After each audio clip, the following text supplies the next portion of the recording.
안녕하세요. 3월 9일 날마다 주께로 말씀 묵상 보도록 하겠습니다.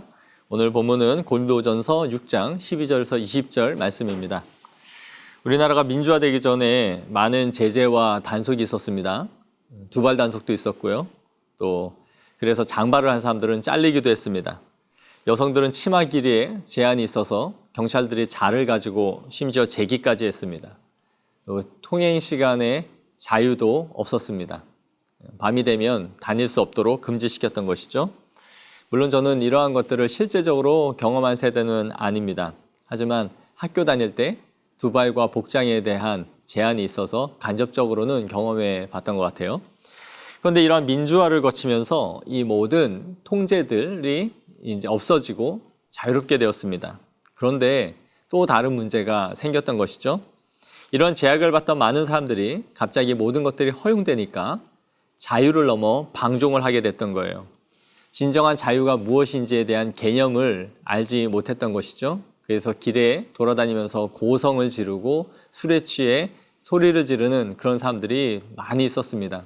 그래서 제재를 가하면 자유민주주의 국가에서 내가 하고 싶은 대로 하는데 너희가 뭐냐라고 하면서 싸움이 벌어지는 일들이 벌어졌던 것이죠. 국가가 민주화는 되었지만 국민들의 의식이 민주주의가 무엇인지에 대한 개념을 알지 못했던 거예요.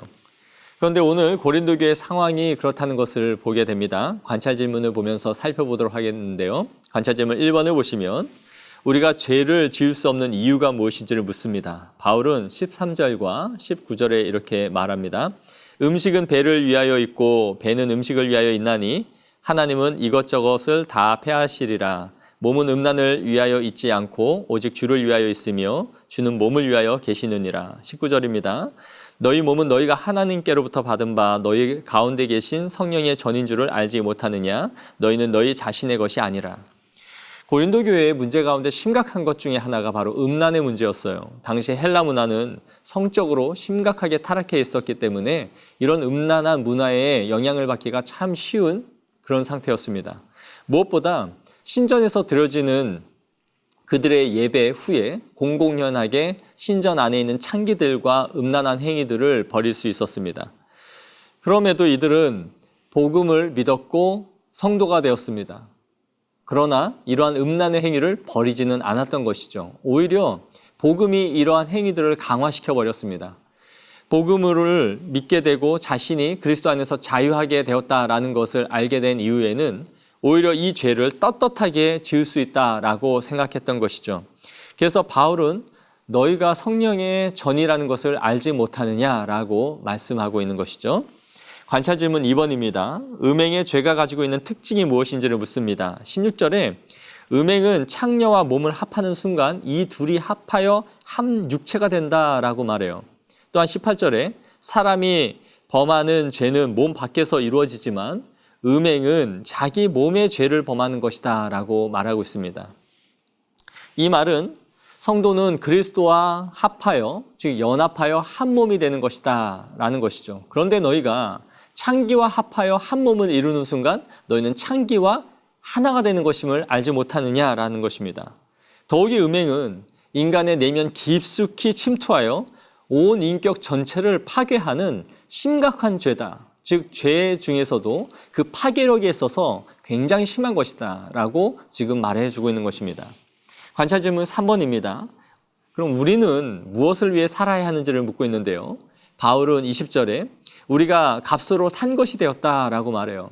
예수 그리스도의 핏값으로 이제는 산 바 되었다. 그렇기 때문에 너희는 너희의 몸을 너희의 것이다라고 마음대로 주장하는 것이 아니다라는 것입니다. 그래서 우리의 몸으로 하나님께 영광을 올려야 된다라는 것을 말해주고 있는 것이죠. 우리는 이 말씀을 또 우리에게 적용하고 또 묵상해 봐야 하겠습니다. 고린도 교회 성도들의 이 심각한 문제는 복음을 잘못 이해한 데 있었던 거예요. 예수님을 믿어 죄사함을 받았다라는 것은 우리의 과거의 죄와 현재의 죄와 미래의 죄까지도 포함한 모든 죄를 예수님께서 씻으시고 도말하셨음을 의미합니다.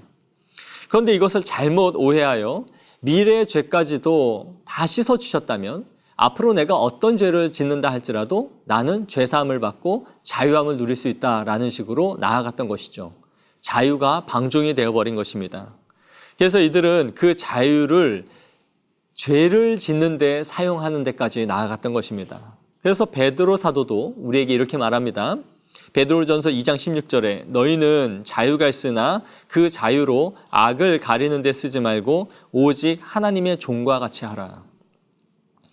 우리도 가끔 하나님의 자녀들을 하나님께서 끝까지 보호하시고 지켜주시고 반드시 구원에 이르게 하신다라는 이 예정의 교리를 잘못 오해하여 방종으로 나아가는 경우들이 있습니다. 예배를 오지 않아도 술을 먹어도 자신이 가고 싶은 곳 어디를 가도 어떤 죄의식이 없이 하나님이 나와 함께 하신다라고 생각하고 지금 잠시 이렇게 방황을 하지만 나는 반드시 구원받는다라는 자기 확신적 구원을 가지고 살아가는 것이죠.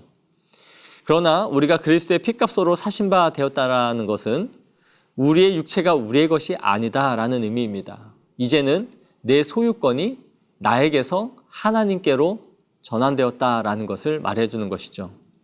그러므로 바울이 오늘 말씀하는 것처럼 모든 것이 가하나 모든 것이 유익함을 주는 것이 아니다라는 것을 기억해야 합니다. 오늘 하루를 살아가실 때에 주님의 성전됨을 잊지 마시고 나의 소유가 하나님께 있음을 항상 기억하는 성도들이 되어지기를 소망합니다.